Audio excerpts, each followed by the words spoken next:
Hello and welcome to the Review, a podcast where we sit down with your favorite Kendama players over a cup of coffee and dive deep into this game we all love called Kendama. Today, I'm incredibly excited to bring to the Review someone who I really appreciate, and many of you may not know, but I hope you get to know through this episode, Mediochrist, otherwise known as Jesse in his real name. But before we dive in, I gotta let you guys know about one of my favorite coffee roasters, Onyx Coffee Lab, who generously support the Review. Onyx is one of my favorite brands that produces coffee and roasts it, and they're an award-winning roaster. But on top of that, they just do it right. They make great roasts, and they do it all sustainably and ethically. So go ahead to onyxcoffeelab.com, check out their wide variety of roasts. They're always rotating in and out. But if you're going to pick one on my recommendation, and if you're feeling a little bougie, go and get the Ethiopian Whoosh Whoosh. It's so freaking good. And I just finished my last cup of it at work today. I'm going to be opening up a new box going forward for the next week. So I will have a new recommendation next week for you. But today, go check out the Whoosh Whoosh. So head to onyxcoffeelab.com and use code BREWVIEW10. That'll save you 10% on your order. And it goes to support the show here and keep me caffeinated all day long. However, tonight I am not caffeinated because it is too late at night on this August 20th. So I am drinking an adult beverage as we chat with Mr. Mediocrist, Jesse. And so let's dive into this week's review and let's get to know who I think is one of the cool up and coming and humble creators in the Kendama community. You can jump on here. Heyo. Hey, how's it going? Perfect intro. You've got that on lock, eh? Well, I've been doing it for so long, and I also have like a quick note sheet. So like if I for some reason forget things, and honestly, it's just like I've just been doing it for so long that like most of it flows, and it's just stuff that I actually like. It's like when you actually believe what you're saying, it's pretty easy to remember things. Yeah, it but if you're just natural. Yeah, so you got to plug the Onyx. Love them, love that fam. Of course. But dude, welcome to the Review. I feel like for me, this feels like a long time coming. I've been following a lot of the work that you've been doing on YouTube, and I feel like a lot of people don't know that you're creating content on there as a Kendama player or in the Kendama space. But we'll dive into it. But like seriously, like I'm just stoked on what you're doing, and I wanted to get you on here to bring more attention to the need to create more content for the community, to take their roles as content creators more seriously, but to just give you a platform as well to share a little bit of what you're doing. But before we do, I always like to ask 3 questions on every episode to all the guests that we bring on here, especially this season of Review. So I want to start off with a real simple one. What are you drinking today? All right. I know how much of a fan of coffee you are, but of course, a little late for me too. I've got just enough water to keep me alive, keep the words coming out, and that's about it. Do you drink coffee though? I'll answer your question if you promise not to get mad at me. No, I'm not going to get mad at you. I've had lots of tea drinkers on here. Don't you worry. Yeah. So I can tell you the extent of my coffee drinking.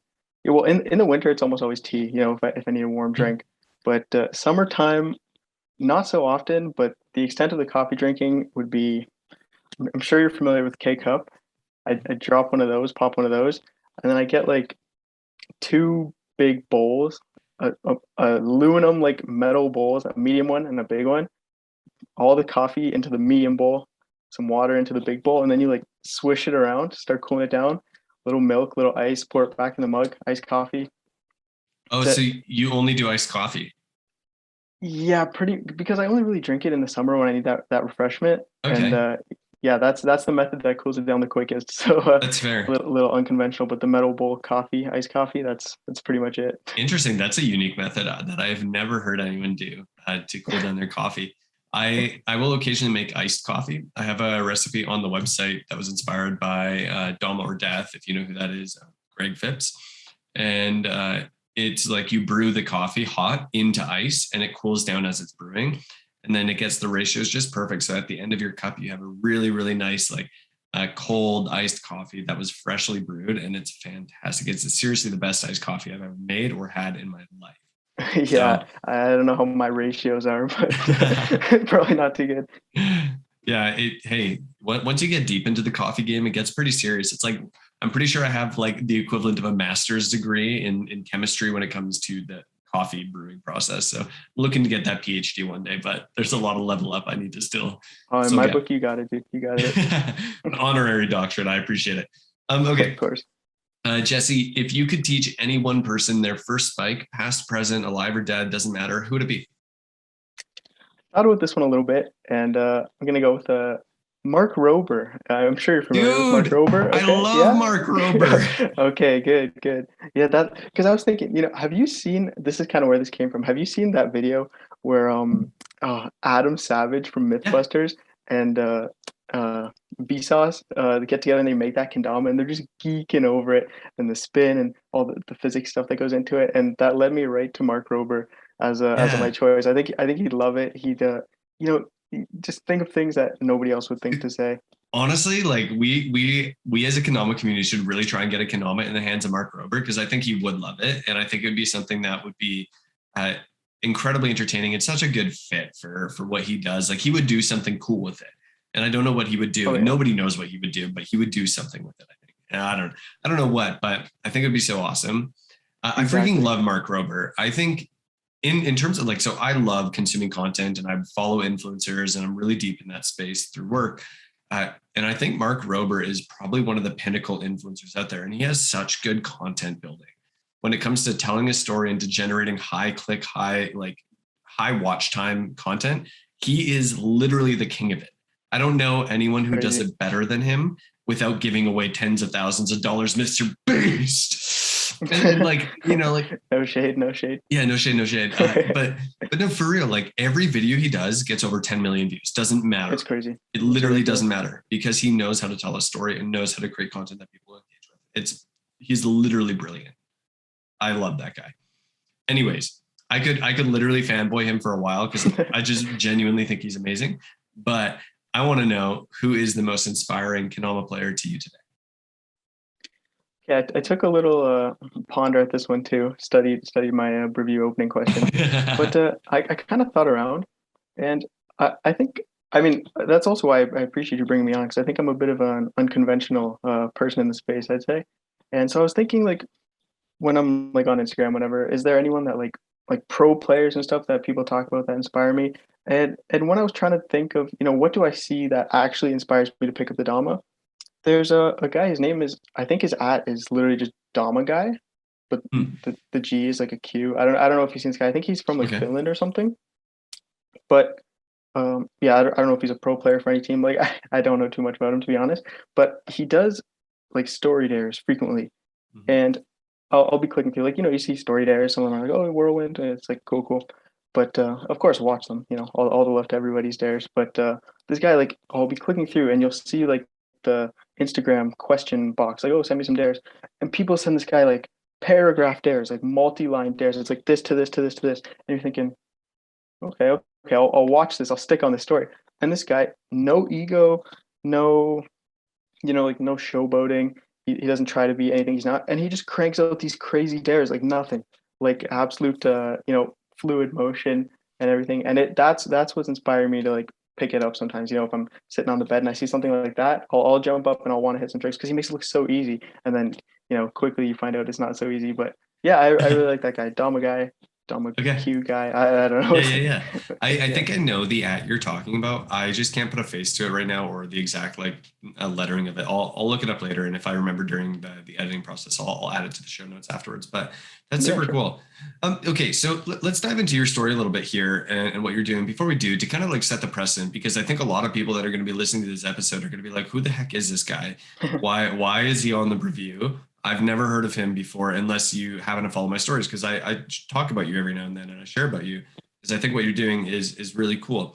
And partly because you're on the platform that I think more kendama players should be on, which is YouTube. And you've been on YouTube for quite a while now, but not as a kendama player. You kind of dabbled into kendama more recently, if I'm right, on that front, or more actively involved in kendama on the YouTube platform recently. So give me a little like background on you, if someone from the kendama community is trying to get an idea of like, who is this guy? Sure. So it really, like, if we're talking like the kind of path into the kendama space, it really starts like, well, it starts way back, but like you know what I mean, like I was always like it was always like the next thing. Like, oh, I wanted to like juggle. If it was like, I wanted like a magic kit for Christmas, all those kind of little things. And like the Diablo, like the Chinese yo-yo with the Yeah, sticks and yeah. the yeah, so it was one thing after the next with those things. And like you said, I consumed a lot of YouTube content and always enjoyed this like tutorials, how to juggle this, how to balance this on your head, this, that, and the other. And I wanted to do stuff like that for a long time. And I did it, but there was never really anybody to share it with. Like I wasn't going out with my friends to juggle and I wasn't, things like that. I'd show like my mom my magic tricks and she'd say cool. And that was about the extent of it. So I did want to do the YouTube thing for a while and then just never got around to it. And then it was about when quarantine started that I had all this free time that I had never seen before, and I took to YouTube starting with like cubing videos, like for Yeah, anyone who's yeah. not familiar. And that's like a huge space on YouTube. So, I'm like, oh, So I can get in there. Everybody's doing that, right? I Go think ahead. that's the most ridiculous thing to me, that cubing is that big, because it seems so one dimensional from the outside to me. Like I can solve a 3x3, and I've done the 2x2 a bunch, and I've done a like 4x4, I think, Mhm. once or five, whatever it is. It's like whatever one I've done. I've done one larger one, but I literally sat there for an hour looking at a Google sheet trying to figure it out and follow all the algorithms and so and so.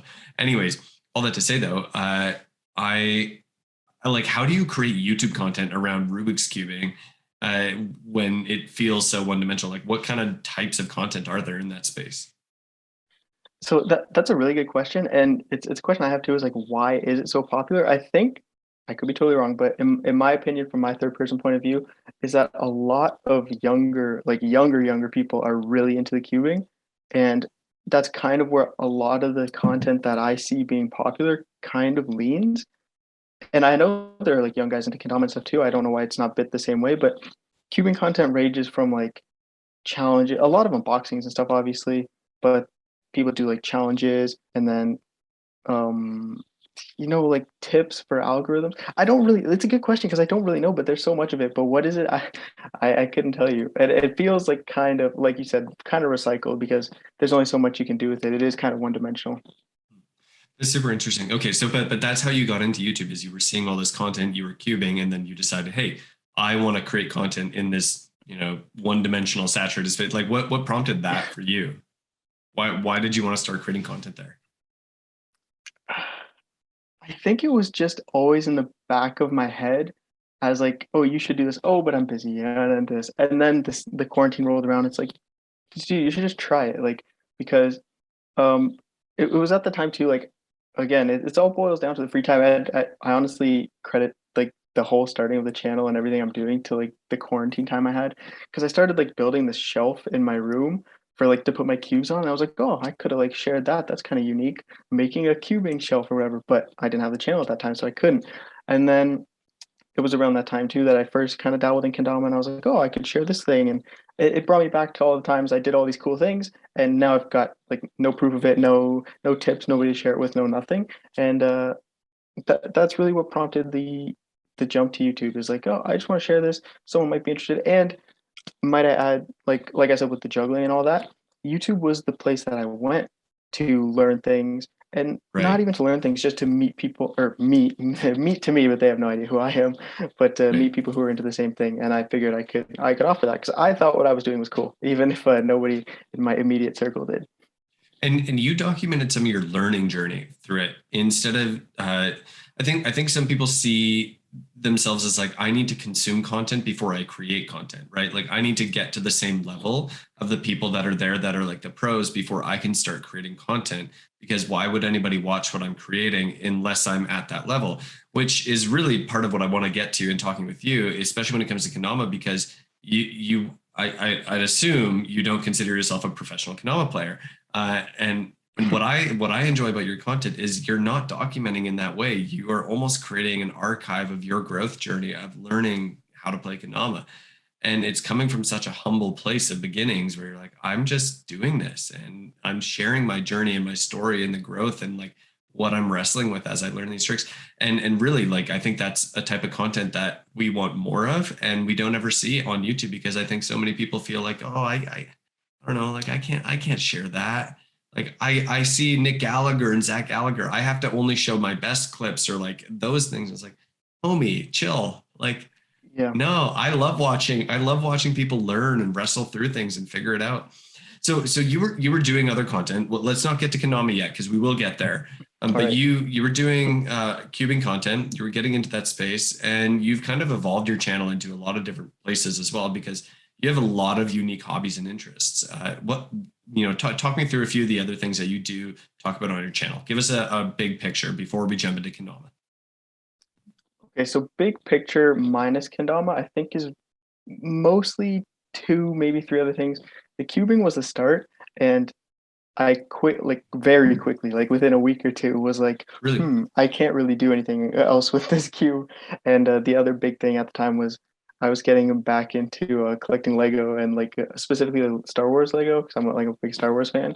And when I was just a wee lad, I was super into Lego and building stuff. And then of course, when you get to like middle school, high school, that's like, you don't want to be the kid that's doing that stuff. Well, you do, everybody, you do. Everybody wants it, but we just never give in, except that one guy Yes, who does. And he ends up being the cool one later in life. exactly. You figured it out. But yeah, so I started doing some of those videos, and some of my biggest videos on the channel now is just like alternate builds, which is like I'd buy like a Lego set, and it would it has instructions to like build something a certain way, and I would just take the pieces and build something else, because that's what I was doing as a kid. And a lot of this is kind of like rekindling some of that love of doing Mhm. things that isn't sitting in front of the TV and playing video games. And it's where I feel like good, like I'm doing something that I consider productive. I'm enjoying it. And so yeah, the cubing, the Lego collection, and the Lego collecting spans from building to I've got like this display shelf that I'm working on with some like cool art backdrops and stuff, like all Star Wars themed. So that's pretty exciting. And then the third is kind of the general skill thing, because the path I wanted to take my channel at the very beginning was just skill toys in general. Mm. And again, like you kind of found my dirty little secret that I'm not very good at kendama, and that goes with I a didn't lot mean of to these things. expose you. No, like I didn't mean it like that, obviously, but No, no, of course. But yeah, it's the same with all these other things. Like I dabble in, and I want to share that experience of not being very good and practicing, enjoying it regardless, learning things from it, and not needing to be the best at it. So I had in my head like, oh, I'd try pen spinning, and I'd try, all the other things like those, like the two metal balls on the string. All those things is kind of where I want to go with the channel, because you see those channels. Oh, I Mhm. learned to backflip today. I learned to eat a whole pizza there today. there's one You guy know, in particular who's really famous for that. hmm What's his name? I've seen him learn how to kick flip, heel flip, do a standing he's kind of like a backflip. Spanish guy, right? Yeah, a muscle up, and like he's done everything. I used to watch his channel all the time. He I learned don't remember the name. how to do a manual and stuff. Oh man, I'm gonna have to look that up afterwards, because he used to be one of my Yeah, favorite yeah, content creators, and I loved that. And he would document his journey of learning how to do a new skill. And I think so many people only ever document the thing after they've learned the skill. They like talk about, oh, look at this thing that I can do. And it's like, but how did you get to there? How did you get to that yeah. point? And that's kind of what you've been doing. That sounds like that's the channel that you were trying to build, was you're just trying to learn new things. So what is it about learning new things that inspires you? Like why do you want to learn new things, and why not just settle doing the old things for you? Like what drives you? Um, the thing that drives me into new things, I'd say, is primarily curiosity. I just want to try everything because I see it as cool, and I just want to try it. Sure. And then boredom. I think I move on from things really quick. I have a short attention span, and maybe that's not ideal for getting good at something. But yeah, I like to move around, dabble in a little bit of everything. And I guess Kendama has kind of stuck. I know we're not jumping into that just yet, but it has stuck a little more than usual. But most things, I do this, and yeah, it kind of puts me around the map. Did you ever feel like you mastered anything that you were getting into, or you said you jumped around a lot between things? Do you wish that you had spent more time on some of those things and really progressed far enough into it? Like what, reflecting back on some of the things that maybe you left behind, where would you see that? That is a that's a really good point that you bring up, because it's kind of like a yes and no. I consider myself, kind of like a jack of all trades, master of none, and like for example, if I the first time I got like some juggling balls, if I until this point now had just practiced juggling, I'd probably be really, really good at it. And, I could make YouTube videos on, oh, I'm such a good juggler and this, that, and the other. And obviously that's not an opportunity I have now. But I think when more of the motivation behind the content, speaking to the content specifically, when more of the motivation comes from just trying to expose people to, show people, inspire people to pick something up, I think there's really no need to kind of you don't want to how do I want to put this? You don't want to spearhead yourself into like just one space if that's what you're going. If you want to teach somebody to be the best juggler and that's it, then you got to be pretty good, right? Or nobody's gonna and take your word. Nobody's gonna trust or believe what you say. But if you can kind of show your own like kind of human journey, natural journey that everybody goes through and not everybody shares, I think people are more likely to say, "Oh, I'll try that. I'll try that. Oh, that's not for me. I'll try that." And that's what I'd like to do. So that's just naturally where it's going. That's fair. That's super cool to inspire other people to try things and pick it up. Um, so you started your YouTube channel, what, about a year ago, a little over a year ago, you were saying, beginning of quarantine, or Yeah, a at bit least over a when year you ago. started, creating a lot more content. Yeah. What was your goal with it? Was it just a hobby for you, or did you want it to become something more? Was it just a platform for you to just put content on, or did you actually see this as something that became more of a vital part of what you're doing? Um, I think anybody that starts on YouTube has some thought in the back, way back there somewhere that's like, oh, maybe one day this could be it. But that definitely wasn't the motivating factor. It was really kind of like I mentioned, someone to share it with and someone that would be interested. And I mean, it sounds like it's coming from a sad place. It's not, I'm not lonely or anything. It's just something like relatable for people. I thought what I was doing was cool. I think somebody will like to check it out. And I wanted to, yeah, yeah, document, share the journey. But I try to weave in like, even in some of the Kendama or Lego videos, the title, the thumbnail is Kendama or Lego, but I end up talking about who knows what in the video, and it kind of takes you on that little journey. So yeah, does that answer your question? Yeah, definitely a little bit. Okay, talk to me about Kendama. Like, how did Kendama enter into your world and into your content stream? Like, what was the story there? Because now, obviously, Kendama has become a lot more of a presence on your channel. It kind of seems to have taken it over in a lot of ways. You're still doing other content, but that seems to be the dominant piece of content that's coming out now. And it seems like you're just getting more and more invested into Kendama. And you recently did a video that got me so stoked because I stumbled into it on YouTube, where you had done a video of you practicing the brew battle, beginner speed ladder. I was like, what the heck? Someone did this and put this on YouTube, first off. This event that I get to host every year. And I just thought it was so cool. It was like, it was one of those like, I'm so happy and proud moments. I was literally geeked about it. So it's obviously become a bigger deal for you, but where did it begin? Where did Kendama enter in and how did you hear about it? Yeah, I'm so glad you found the video. That was really exciting when you put on your story. You're happy to see it. So I'm glad it stumbled onto your feed. But Kendama kind of entered kind of the natural way everything else did. So a lot of people say like I heard you mention this on one of these episodes as well because I do listen to a couple of them. I have listened to a couple of them, and you mentioned like Kendama was kind of a space where you had to kind of know somebody who would introduce you to it. But I didn't have that, and if I had to pinpoint the first time I heard or saw anything about Kendama, I couldn't tell you. It was kind of just one of those things that was in my head as a thing that exists, like you know what like an inner tube is, but you don't know why or how. And that was Kendama, and I remember a specific moment that I could tie it to is like I was working and a coworker. I think I was like maybe I was juggling some pens or something or spinning a ball or my finger, one of those strange things. And he called them uncle tricks. You have like a cool uncle who does like It, all these like it's literally my tricks life. and stuff. I Yeah, yeah, live to be the cool uncle. yeah, absolutely. So he saw me doing this stuff. He's like, "Oh, you're so good at all the uncle tricks. Like, what's next?" And I was like, "Hmm." And I knew this like kendama skill toy thing was in the back of my head. And for me, it was just gonna be like the next new thing to try. I tried this, that. I want to try this little cup and ball thing.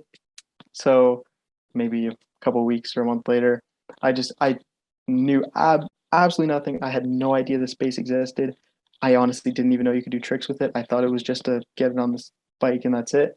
Yeah. And I just Googled where to buy a kendama in Canada, and I get the first link on Google, clicked it, found it, bought it. It And obviously was cafekendama.com. I wish. No, I wish. There's lots of other great places to buy kendamas, but you should check out cafekendama.com. No, I seriously wish. I wish it was. What was your first kendama? So I have it right here. It's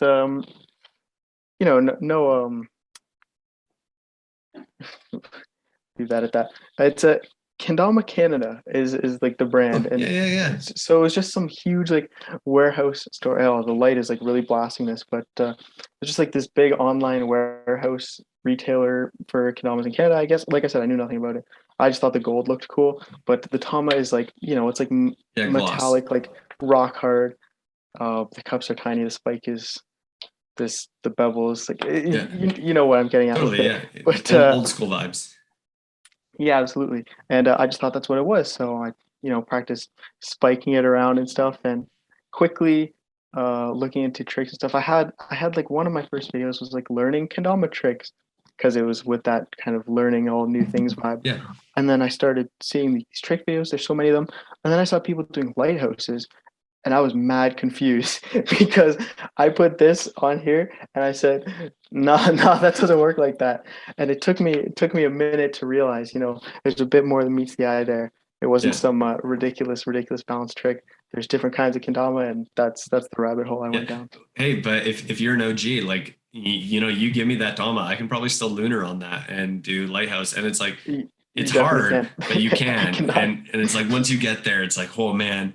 There's something about that. I got a glossy kendama somewhere in a box somewhere, and it's really fun to go back and play it every now and then just to see how good I actually am, because it's like you progress so far on the modern shapes and on the new kendamas with the great paints and everything that you just have to like take a couple days and then go back and play something old and see if you humble yourself a bit. It's like, oh, all of a sudden the lunar flip is not easy anymore.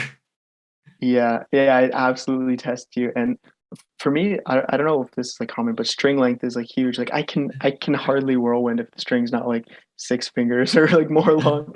Totally. And it's a total difference, right? And there's like two camps of people in kendama. There's like the camp of people that are like, oh, all these new heads playing all these new modern shapes with the sticky paints and the long string. They don't know what kendama is. Then there's the other people that are like, no, man, kendama's like evolving and growing, and it's like we get to grow with it. And sure, if you want to stay in the past and stay in the past, I definitely be more on that second half where I'm like, hey, if you don't want to catch up with us, that's fine. Like you can stay doing your thing. Nobody's going to hate on you for it, but like maybe don't hate on us. Like we're just trying to get better and grow. But at the same time, it's like all that to say, it's like kendama's changed so much, and it's really cool to see the development. And I think we as players have changed so much, and you're getting to do this whole documentation process of learning. And, in 10 years from now, kendama will look so different, and people look back at what you were doing on YouTube because that content will just live forever. Like, yo, that's so cool. He was doing this at that point. It's like, that's insane to me, or whatever it was. I don't know. That is cool to think about. And it's interesting, like, you kind of bring it up because, like, since I'm so new to it, like these exact kind of conversations of like old versus new school, like happen in my comment section. Yeah. I'm like, I have no idea what any of these guys are talking about. Don't involve me. Okay, so talk to me about like kendama and the content creation. And obviously it's become a huge part of your channel. And obviously now a lot of your viewers and your subscribers are kind of coming out of this kendama space, and it's growing in that regard for you. Was that part of the reason that you kept pursuing kendama, is that you started getting traction? What was different about kendama from the other things you were doing? The thing with kendama, I think, is that it just stuck. I mean, the stuff that I do on my channel is just a reflection of what I'm doing in my life that's like kind of hobby related. And kendama really just stuck because there's been things that I try for a week or a month and then I'm over it, but kendama kind of stuck, and I was having fun making the content. Obviously there's a boost, like when people are enjoying it and people start to watch it and comment. It's like the comments, especially run up the review comments, people. But yeah, the comments especially. It does push me. It's crazy. It is crazy, that kind of gratification that you get. Like I can get 10,000 views on something, and like I've never gotten 10,000 views on anything, like one reel I put out, but I could get 1,000 views on an episode and 3 comments, and those 3 comments almost mean a world more than the 1,000. views. It could blow up as an episode. But like when people share about it on their stories, or like, hey man, I listened to I got a full little email from someone thanking me for the review. Like they found my email. They sent me literally paragraphs long talking about how they quit Kendama, came back to it. And I was like, bro, that's awesome. I loved that so much. I literally get so giddy anytime like anyone says like they're grateful for the review, however small, doesn't matter. It literally like it's the reason I keep it going. Yeah, it's incredible. Like, and I don't know, like, is there a lot of kind of like long form content in the Kendama space? I'm really not that familiar. Not a ton. There is the Dominerds and myself and the Bevel's Advocate, but they've been pretty silent for the last little while. They haven't put out an episode in a bit. And then Ryan from Pineapple, he's the owner of Pineapple. He does a podcast every now and then. He's been trying to get a little bit more active recently. I was just on it. And Georgia Kendama Radio. Okay, like I've shouted him out before on the podcast, but Nick Dodenhoff or whatever, however you pronounce his last name, drummer. I don't remember which one it is. Nick from Georgia. He runs a podcast called Georgia Kendama Radio with a lot of the other Georgia Kendama homies. And honestly, that guy like puts on for Kendama, and he puts on for his local community harder than anyone else I know. And I've listened to the podcast, and it's great. It's just like him and a few people from Georgia bringing on a guest and just chatting with them and asking questions about Dama, and like it's cool. It's hype. They don't do it super often, but when they do, I love listening. So there's a few longer form content pieces out there.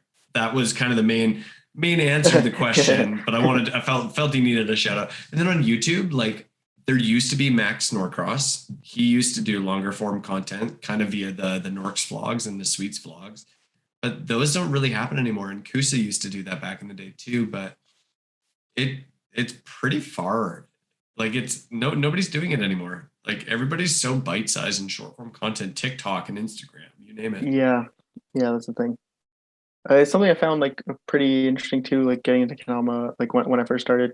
Like I went to YouTube looking for like I just assumed, right? Like with the huge cubing community and stuff that I was used to, that like there was just floods and floods of videos. Like every kid and their brother and sister were all making videos. Like some of them were great, some of them were not great, but I assumed it would have been the same for Kendama, and there was just nothing there. So yeah, it's really interesting. It is. And to be honest, I don't know why that is. I think, well, it's interesting because Kendama actually began on YouTube. Like that's where it really began to grow, is YouTube and like Vimeo and, Reddit forums sort of thing. That's where the original content sharing would happen. And then it moved to Facebook, and then it went from Facebook to Instagram, and then it never really departed from Instagram. It's always been on Instagram ever since. And it, people have tried to bring it to TikTok, and it blew up on TikTok really briefly. Like Isaac from Lotus Kendama has several videos that have hit multi-millions of views on there. Oh, wow. And there's another guy, he goes by Christian Trickshot. Christian, what's his last name? I don't remember, but Christian Trickshot is what he goes by on TikTok. And he used to do Kendama stuff.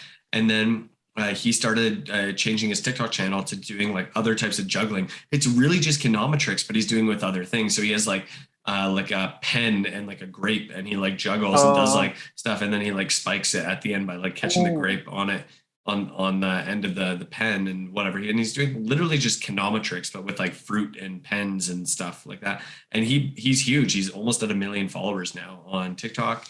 And there's like Alex Mitchell blew up on there for a while, and a bunch of other people that had a bunch of like millions and millions of views. So it was like such a cool platform, but like not so much anymore. I think Isaac still posts on there a little bit. I'll ask him when he comes out to Brew Battle. But yeah, that's interesting. I haven't really like taken much talk, but yeah, that's interesting. That's one that's blown up. not too much picking and talking, but yeah, and part of me like wonders like why isn't there more long form content in Kendama? Why are we so used to like bite-sized stuff? And part of it is like we just want to see tricks, right? We just want to see the banger, right? And edits take a lot of effort to make, and I think in Kendama, the hard part is it's like we grind hours to get one trick, and by the time we've done that, sometimes we just want to post it, because we're behind 4 weeks on posting content because we're trying to keep up with the Instagram algorithm. I'm not good enough to just crank out trick after trick after trick to stack tricks and post tricks. Like I don't know how big into like the Kendama community you are, but like if you know who Ben Harold is, I think he's one of the craziest people out there, not because of his tricks, but because of how consistent he is. Because he literally posts clips on Instagram. He's on his stories all the time posting tricks, and he's banking tricks for an edit all simultaneously. Like he's always working on multiple streams of like content creation for Kendama. And I just Wow. like can't fathom how he hits that much and that consistently and that quickly that he's able to do that. Because for me, that blows my mind. You know what? You might be onto something because if the people that are that deep into Kendama are, pushing themselves to pump out that kind of like trick related content, I can't imagine they have much time to do much else, like especially with, Yeah, longer form and YouTube content. And that might be one of the reasons because Kendama has so much room for you to just grind banger after banger after banger. And you spend all your time doing that. Like, and you're getting great clips and a lot of engagement on Instagram and stuff, I'm sure, but YouTube doesn't really fit into that, totally. equation. Which is why That's I think interesting. you found a bit of a blue ocean for yourself where you're like, I'm not trying to compete in that space where I'm trying to hit my next big. It's like I'm not grinding an hour for a trick. I'm just hitting the tricks that I or like where you're at. And the progression's coming so much faster for you than like someone who's at my stage in the game. I've been playing for 7 years. For me to learn a brand new trick or to level up to like the next tier doesn't take me 10 to 20 to 30 minutes. It takes me 5 to 6 days or more of like grinding at a concept or a trick to finally unlock a new trick that I feel is worthy of posting because it's become so competitive for me now where it's like, oh, I need to be able to post something new that people have never seen from me before. And it's kind of an ego thing that I think a lot of us that have been playing for a long time get into because we always want to showcase something new or the best we've done, or it has to, I feel like so many of us have this idea that it has to be better than our last post. Like it can never be less than. And I think it just traps Yeah, us. it's tough. It's It's a really a tough tough place to place to get. put yourself in. Yeah. So, okay, talk to me about your content creation because you pump out content on YouTube so fast for your videos in terms of like Kanama. How do you come up with your content ideas? And you do a lot of different types of content, and it's just unique to me. It's cool. I appreciate that. Thank you. Yeah, it's um the place that the Kendama content still comes from is really just my own curiosity and what I'm naturally doing. And I know I keep bringing up this point, but everything from the channel really just reflects what I'm up to in my own like personal kind of journey with Kendama. Like even you mentioned like the brew battle trick list thing. That that just came up as like I saw you post the list and it was cool to see you pump through the tricks. And it was a genuine question like, oh, I wonder if I can pump through this speed ladder like that people are gonna do in competition. And the only difference between me now and me 2 years ago doing that is just I'll just record it and I'll edit it together and put up like I don't like go crazy on the editing and the production side. I mean, I just use my phone camera and whatever mic I've got and stuff like that. And I just document what I'm doing. Sometimes it stems from like a question like the funnier one was like how long does a lick last because I was like doing these tricks and everyone's like, oh, lick the bevel, and it was like, oh yeah, licking the bevel works, but how long does it last? It's just a random question that kind of spawns the content. And then the other obvious place to I think take it that I try to differ from is like trick tutorials. Like you can find a bunch of trick tutorials. Yeah. And one place you don't want to get your trick tutorials from is from someone who barely knows how to do the trick. So I kind of curve it into, like more of a tips or like a general like progress. Like I take the tutorial that everyone see. I mean, realistically, everyone's gonna see like the Kuberetti and the Josh Grove tutorials, right? Those are the tutorials everyone's gonna go to because you're gonna look at the trick, it's gonna be at the top, and that's what you're gonna watch. And I also watch those videos too. So now we can relate and I can tell you, oh, when he says this, I kind of think it's easier if you do this, might help if you do this, might not. It helped me, might not help you. And that goes back to the whole journey thing. And the content just comes out of my head just like that. As I think of it, I put it on paper. Maybe people will be interested in this and record it. And that's what you see. That's so cool. And honestly, like I think that resonates deeply with people. And obviously it has resonated, right? With the followers that you've generated. Yeah. You're over 1,000 subscribers already on your YouTube channel. And that blew up, in the past couple of months. Cause I think when I first stumbled into your channel, you had maybe 300, maybe two or 300. And you've been Yeah. growing pretty rapidly in the YouTube space And I'm making assumptions. Correct me if I'm totally wrong, but I'm assuming a lot of that is because of the Kendama videos that you've been posting, unless maybe there's another group of following that you're gaining outside of that. But with all that said, it's like you're documenting the human side of learning a trick, where the pros are telling you like what the trick is and breaking down the concept of the trick and how to hit the trick. You're actually showing me like how hard it is to learn the trick, you know, and you get to walk alongside it. And I can sit there for the 10-minute long video with you as you're learning the trick and doing the trick and working through it and watching your own progression. It's really cool for me to watch as someone who's done all the tricks that you're learning.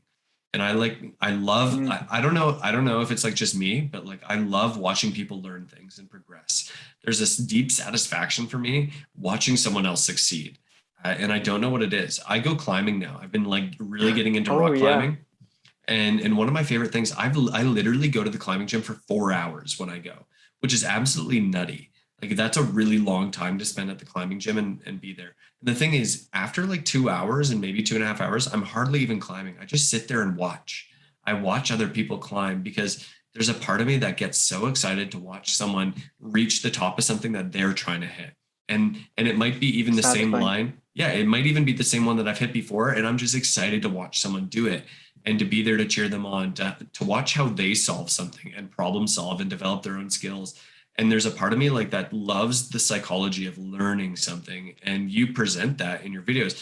And I remember watching one of your first videos literally with chills because and I think it's just like a me thing. Maybe other people resonate, but I watched it and you were just voiceovering yourself on a like 30-minute long clip of you learning a trick. And you're just like talking to me while I'm watching this clip of you in your backyard trying to learn a trick. And I was like, why am I watching this? Why am I here right now? Exactly. And why am I still watching? And why is this so soothing and therapeutic to me? And for me, like, I don't think I'm the best Kendama player in the world, but I'm up there in the like, pro-ish category.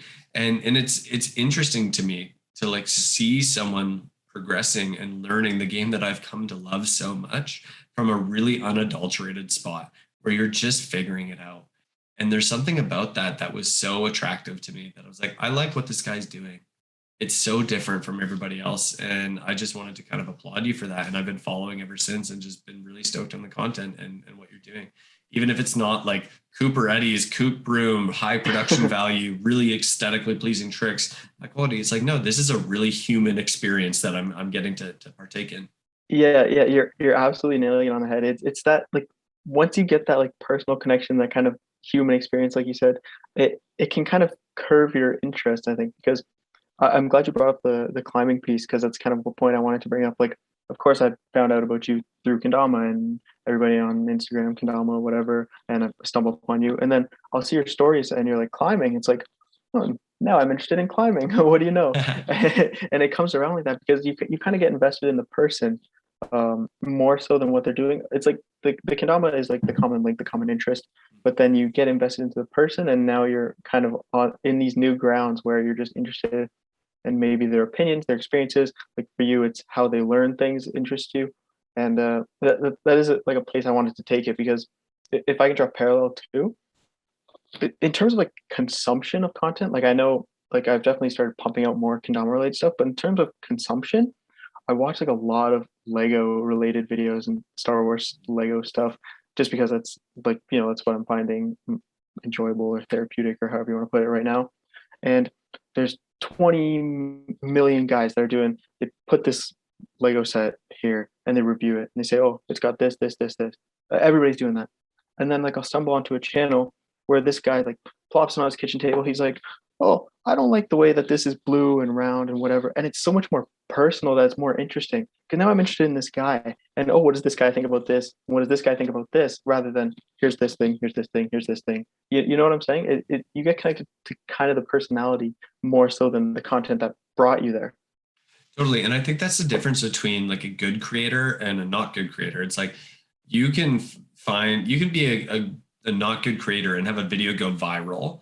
But then if people don't stick around to watch your other content because they liked you, like you haven't really succeeded, right? But if you can keep people in your funnel and keep them watching and coming back because of you, regardless of the content you create, that's real influence. That's a really cool place to be, because people are following your story, not just the videos you put out. They want to see you succeed. They want to see what you're doing. They want to engage in the story that you're telling through the content that you're creating. And that's ultimately, like, for me, like, I look at that and I'm like, that's really authentic, and I'm drawn to that. And I ultimately, like, I like what you're doing. And I'm curious, like, what's next for you? Like, where do you see this going for you? Do you see Kendama as being something longer term for you, or do you see it as like, okay, I'm going to stick it out for a while and then I might jump to something else? I don't know. Um, yeah, so I've got, like, the notes app on my phone, and I've got tons of ideas. Lots, plenty Kendama related. A lot of, like, new series, things I want to start, things I want to do and try, time permitting. And I'd love to keep doing Kendama stuff as long as I'm interested in it. But there might come a day where I find a yo-yo under my bed or something, and I start playing with it. And if I love it that much, that's where the content's gonna go, to be honest, because Yeah.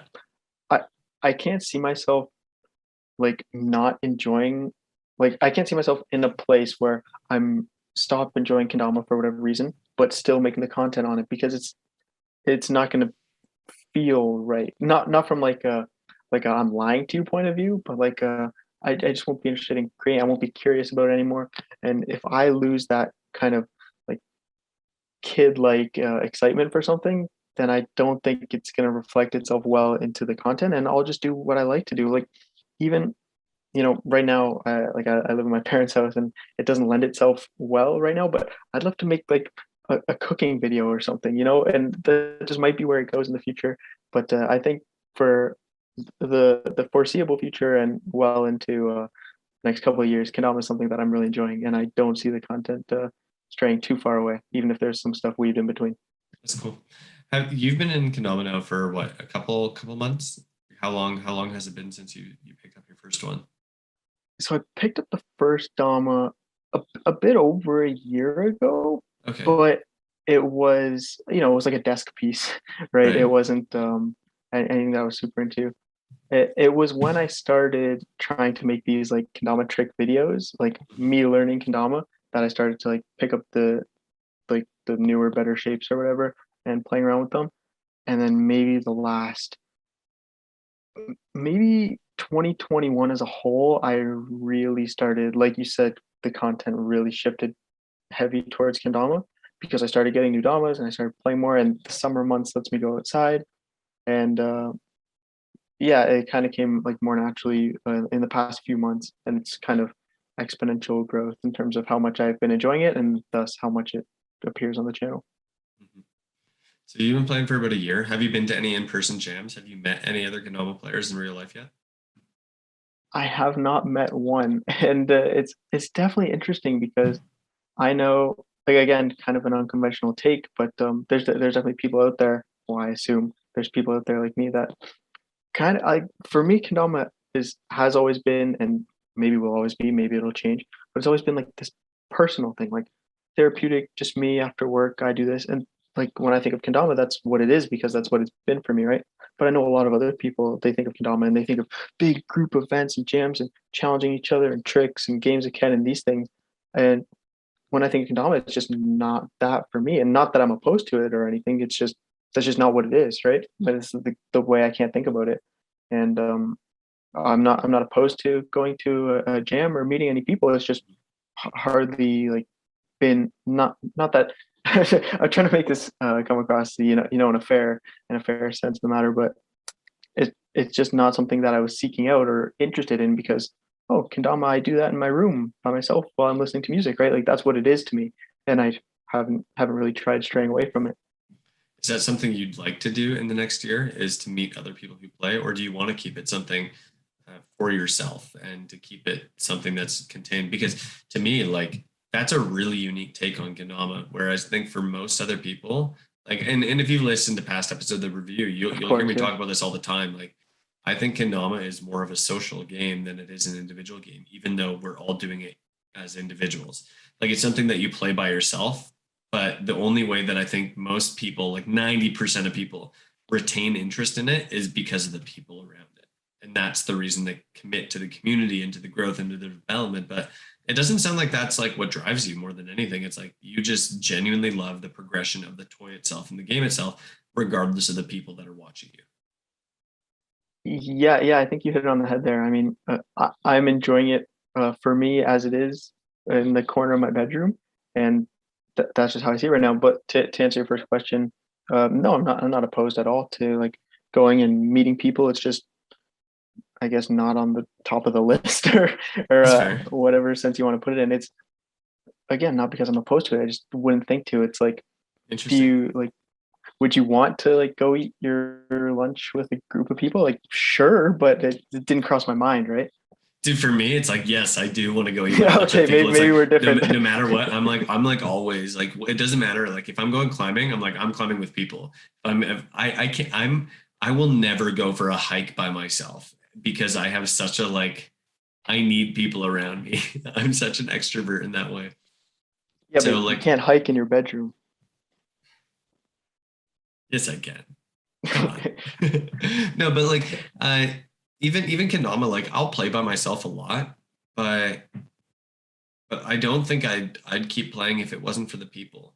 Like I think I'd still have it Hmm. around and I'd still like pick it up and play it here and there, but I would not be as good as I am if it wasn't for the people. I wouldn't be as connected. I wouldn't have started a podcast if not for the people. I literally wouldn't be creating content if it wasn't for the people. I care way too much about the community and like my place in it as like a part of my identity with Kendama. Yeah. And maybe that's sacrilegious to some people. They're like, no, you should just love Kendama for Kendama. And it's like, I love Kendama because of how it's connected me more deeply to people. I love Kendama for so much more than the simplicity of catching a ball on a cup. And there's gonna be someone who's gonna message me after this and be like, you should just love Kendama. I do, but like it's more than that to me. Come on. I don't know. It's such a unique take that I don't hear very often. And it reminds me a little bit of Max Angel. I don't know if you ever listened to that episode that I did with him, but Max played by himself virtually, him and his brother, for like 10 years before ever meeting a real person who played Ganam. And it was like, that's absolutely bonkers to me that you made it that long and still are playing and now are a sponsored player. It's like, it just blows my mind to bits. Wow. Yeah, maybe it does have to do with the fact that I'm still pretty new to it. I mean, like you were saying, like grinding tricks on your own has ultimately gotten old after this. How long have you been playing? 6 or 7 years, or? 7 years now. Yeah, well, yeah. So I mean, maybe you're kind of at that point where you don't need, but obviously enjoy more when you're with other people because it's a different element, right? I still got like there's so many things that I'm still learning and trying to do, and maybe that's why I can keep myself occupied by myself and I don't feel the need to like get in with a whole bunch of other people. Maybe that's it because I'm new to it. Maybe I'm antisocial and don't know it. I don't know what the root is, to be honest, but that's just how I've always seen it. And maybe if I went to a gym, it changed my whole perspective and be open to trying it. But if I just think what's kendama, it's me playing, leveling up, challenging myself, relaxing for the most part. That's where a lot of the vibes of the video go to. It's like relaxed. You don't need to like hit the next big trick. Just play to relieve some stress before you go back to work and keep it at that, right? It's quick sessions. It's something to do for 10 minutes before dinner, get some exercise, get out of your chair. That's what kendama is to me. That's cool. That's so cool. I don't know, man. There's something about like this conversation that's like fun for me because 95 to 99% of the conversations that I have on the review are all people who are like very deep into their Kendama journey. They've all been playing for years. They either run a brand, they are a pro, or whatever it is. Like I've interviewed people from almost every brand Yeah, now. It's humbling to me. It's crazy. And you're probably one of the first, the second person I think that is like just like experiencing Kendama kind of like in its infancy for yourself, within your first year and a bit of playing the game and getting into it. And it's just so cool to hear a different perspective and where you're at. And honestly, like I'm stoked to see the rest of your journey in the game unfold, whether or not that's for another month, 2 months, 3 months, 3 years. I don't know. I do hope that you do come out to Brew Battle 2022 next year, competing because I've seen you crushing the beginner ladder already. So you're pretty much ready. You're ready to go. You're ready to you're go. you're cooking. You're cooking. What is the trick that you're really trying to get right now? And what is like the trick that you see as like, once I've hit this, I will be really happy. That's such a good question. Do Why didn't I you want to know prepare what it for was this? for me when Yeah, when I yeah, when hit I me. started? Lunar. Lunar was the hardest trick for me forever. And because I never understood the pull-up. It was such a confusing thing. And I knew one guy in person who knew how to do it. And he's like, oh, you just like twist backwards and then drop it and like pull it. And I was like, okay, but how do I actually do that? And he would just do it effortlessly every time. I was like, what the frick? How do I? Yeah. And it drove me insane until I finally got it. And it was the most exciting trick I've ever hit in my life was Lunar. And now Lunars are one of my favorite tricks in the world to do. I love them. Yeah, it's interesting that you kind of bring up the whole journey and the like not fear behind it, but like the challenge. Because if you're asking me like trick wise, I think I don't know if you're gonna ask me like favorite trick as well, but I guess you're getting two for one now. It's always been like multi juggles and things like that. I think it comes back to I used to juggle like tennis balls and tennis rackets, whatever. So I really enjoy the multi juggles, and I want to get like I think the trick would be maybe like some insta-lighties. Those are super satisfying, and I cannot do more than like half of one of those. And to integrate that into like a juggle line, that yeah, that's the answer to your question. If I could integrate some insta lighthouses, like two or three in a row into a juggle line, that would be it for me. You'll get there. That's a good ambition and good goal, and that'll keep you in the community a little bit longer because we need some Mediochrist content. We need more of it. So I'm excited about that. Thank you. Well, hey man, I honestly don't have that much more in terms of questions that really I wanted to ask you. But honestly, like if you guys are listening out there on Spotify, Apple, YouTube, wherever you guys are watching this, you guys really got to go check this guy out. I think if we've been playing Kendama for a while, or if you're a listener that's been playing for a while and you need to refine your love for the game in its like unadulterated form, go follow this guy. Go check out his channel, go watch his videos. And it literally has re-inspired me in times when I needed to be re-inspired to just enjoy the process, enjoy the learning, and not to compare myself so much to other people. And I think it's so necessary for us as Kendama players to humble ourselves that have been playing for a while. And dude, I'm ultimately like, just thank you for the work you've done and the influence that you've been in the community. It's awesome.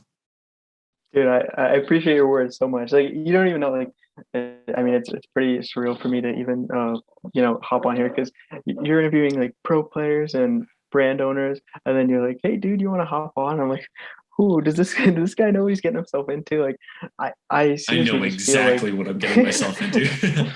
I feel like I'm literally just like a guy picking it up, just trying to have fun with it and sharing it. And then if it sticks, like for people like you and saying that you're inspired, I mean, I've even gotten comments. This is how I know it's like doing something for somebody at least, because I got a comment from a guy. It's like, oh, I just got my first kendama, and I looked at his like profile picture, and it was like a little Lego man. So I'm like, oh, this guy found my Lego videos and he stumbled into kendama. That was super satisfying. Oh. So Adam, I seriously appreciate you like giving me the chance to come on here. And your words are more motivational than anything. And yeah, I'll keep cranking it out if anybody wants to stop by. Check out the Kendama commentaries, the tips. They'll be there. Yeah, Meiochrist on YouTube, Mediochrist, and then on Instagram it's the same, right? That is right. So you guys go follow him. It'll also be in the show notes of today's episode, so go check it out there. Dude, Jesse, I always like to leave the conversation in your hands at the end with any parting words that you would like to say to the BREWVIEW listeners out there, the caffeinated community in Kendama that tune in on a weekly basis to this show. What would you like to say to them? And then I'll wrap it up here. But ultimately, thank you so much for being on here in this week's episode. Sure. Yeah. Thank you so much. Kind of the same spiel. I mean, you know where to find me. You know where to find Adam. If you want to absorb some Kendama content, and don't push yourself too hard to hit the next big thing. Take it easy. Enjoy whatever you're doing, cooking, cleaning, Kendama, whatever it is. Enjoy it. Enjoy a podcast. Enjoy a coffee. Enjoy whatever happens to come up on my channel. And yeah, have a good time doing it. That's my send off. Just enjoy what you're doing. And I appreciate anybody that made it this far. I seriously appreciate, and I'm sure you do too as well, Adam. So thank you. That's all I can say. We love that watch time. You know, when you guys make it to the end of an episode or the end of a YouTube video, guys, it always feels good. If you're here and you aren't subscribed, what are you doing? Come on.